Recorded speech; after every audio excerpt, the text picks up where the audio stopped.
ভালো আমার যা লাগে সেই কাজটা করতেই আমি পছন্দ করি। মন জোগানোর জন্য পাহাড়, আর নিজের ভালো লাগার জন্য সমুদ্র, কারণ দুজনের মধ্যেই রোমাঞ্চপ্রিয়তা আছে। আপনার যে জীবনসঙ্গী তিনি পর্বত ভালোবাসেন এবং বাংলাদেশের প্রথম নারী পর্বতারোহী যিনি এভারেস্ট জয় করেছেন।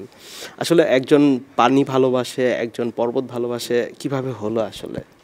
এই হওয়ার জায়গাটা খুবই কাছের, কারণ দুজনের মধ্যেই রোমাঞ্চপ্রিয়তা আছে।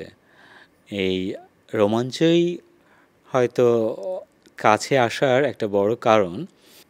পাহাড় এবং সমুদ্র এ দুটো আমরা যতই দূরের মনে করি না কেন, এটা খুবই কাছে, দূরে থেকেও কাছে।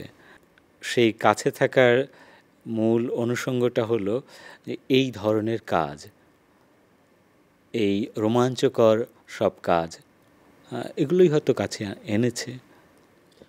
জানতে চাই, ভাবি পাশে থাকলে আসলে সমুদ্র প্রেফার করা হয় না পাহাড় প্রেফার করা হয়, কোনটা বেশি প্রায়োরিটি দেওয়া হয়? মন জোগানোর জন্য পাহাড়, আর নিজের ভালো লাগার জন্য সমুদ্র। পানির প্রতি ভালোবাসা আছে। ভাবি যেহেতু পর্বতারোহী, একদিন কি এভারেস্টে পাবো আমরা রফিকুল ইসলামকে? না, আমার সেরকম কোনো পরিকল্পনা নাই। সামনে কি পরিকল্পনা আছে সাঁতারকে ঘিরে?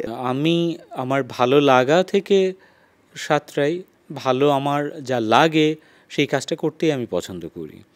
তো সেইটা হতে পারে কখনো কখনো যে একটু অন্য রকম। বান্ডেল থাকলে প্রতি সেনমানিতে টাকা বাঁচবে। বিকাশ সেনমানি বান্ডেল কিনে জিতুন প্রতি লেনদেনে।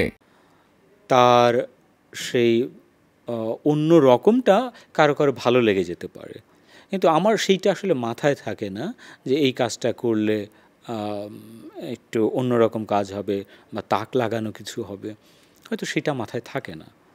আমি আমার আনন্দের জন্যই যা করা সব আনন্দের জন্য করি। জীবনসঙ্গী নিশাত মজুমদারকে এমন কোনো কথা যেটা হচ্ছে বলা হয়ে ওঠেনি বা বলতে চান কিন্তু বলেননি, এমন কিছু কি বলার আছে?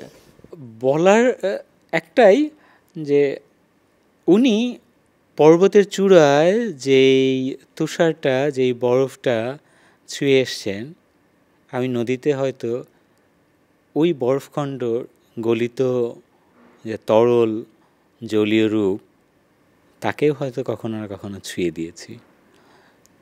এই তার মধ্যে দিয়ে হয়তো পরস্পর পরস্পরকে ছোঁয়া গেছে। এইটা একটা বড় বার্তা, এটা একটা বড় আনন্দের ব্যাপার।